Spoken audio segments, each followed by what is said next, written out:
right, well, let's start with the news review. Yeah, so we've got some interesting headlines in the papers today. Let's start off with the daily graphic. So ahead of 2023 economic policy tomorrow, remember tomorrow is the big day, it's supposed to be. Budgets to restore stability, and guess what? VAT is likely to go up. Why, oh, why? As if we're not in enough trouble as it is. Look, it's serious, and sale of Saglami houses, committee sits on way forward, but the minority in Parliament is against private developers. Now, teamwork is key to the Black Stars' victory. They're playing tomorrow, and they'll be facing Portugal. We'll all be watching with rapt attention. And tackle development gaps in vulnerable communities. This is President Akufo-Addo speaking at the Accra Initiative Conference. So this is the Daily Graphic front page for today.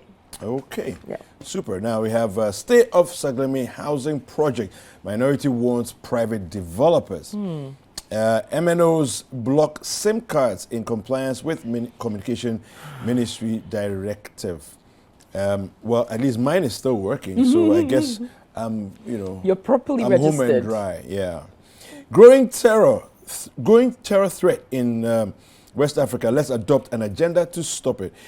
President tasks ECOWAS security chiefs.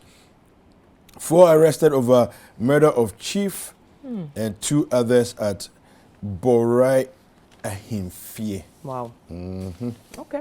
Yeah. Go to the Chronicle front page. Judgment in petition against Jomoro MP. Drama in Sekondi courtroom. Marietta Brewer, Pia Pong, and Frank Davis in hot exchanges. So they went back and forth after the verdict was handed down, and it went in favor of Dorcas Afo-Toffee, the MP for Jomoro. Frank Davis wasn't too happy about that, and Marietta Brewer decided, oh no, you are not going to make such statements in this court, you're out of order. And he took exception to her saying he was out of order. So there was an exchange of words there.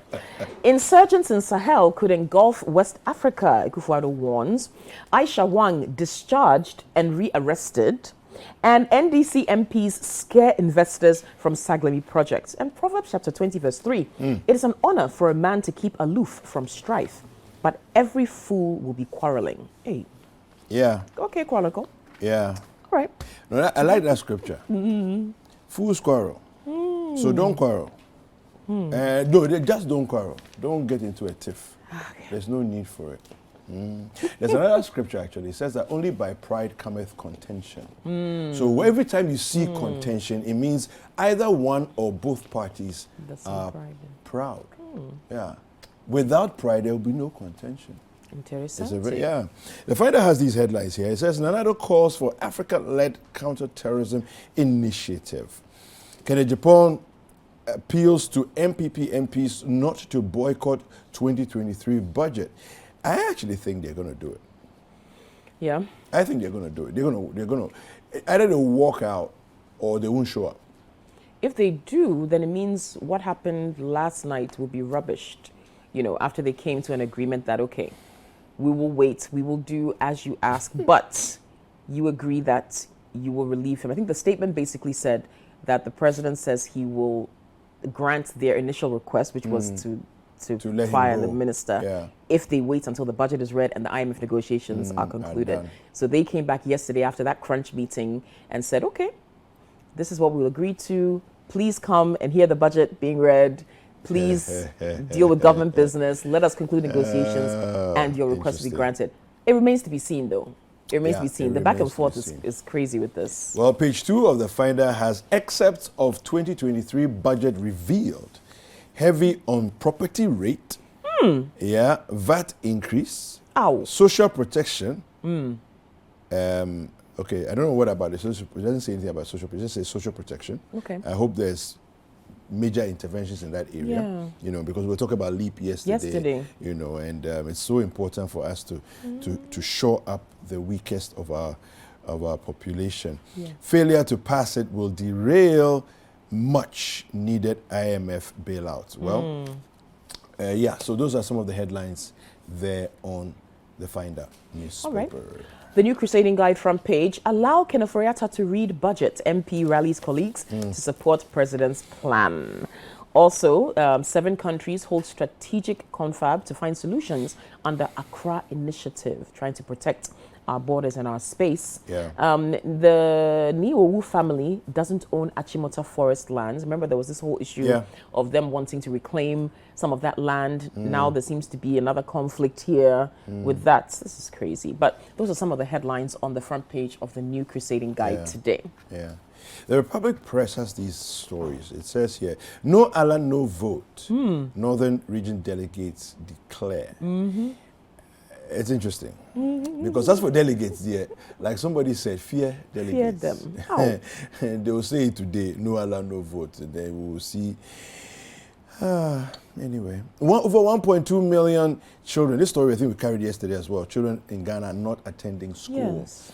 Talking about 1.2 million. Yesterday there was actually an award by a court to SNIT that AMA should pay SNIT 1.2 million Ghana cedis for lack of social security payments for the employees. Yeah. They have to pay. Yeah, you got to pay. Central Region, a 9-year-old girl looks on helplessly as man stabs her dad over missing phone. Oh gosh. How traumatizing. Oh gosh. NDC infighting worsens as Ofosuampofo camp attacks mosquito. And Ken Ejapon breaks silence on Oforiata saga. NDC MPs raise red flags over Saglemi housing project. Okay. The Daily Guide front page today says 2023 budget statement. Let's show leadership. This is Kennedy Ejapong speaking to MPs. And the Foreign Ministry is unaware of EC's planned registration. Also, Aisha Huang's son and one other dragged to court. And Council of State not fit for purpose, according to former President Kufuor. Also, Nana Court's global support to end terrorism. I want to go over to citynewsroom.com to read some stories there. But before we do that, did you see that video that went crazy on the internet yesterday with 2 policemen brutalizing you know, a civilian? Very disturbing.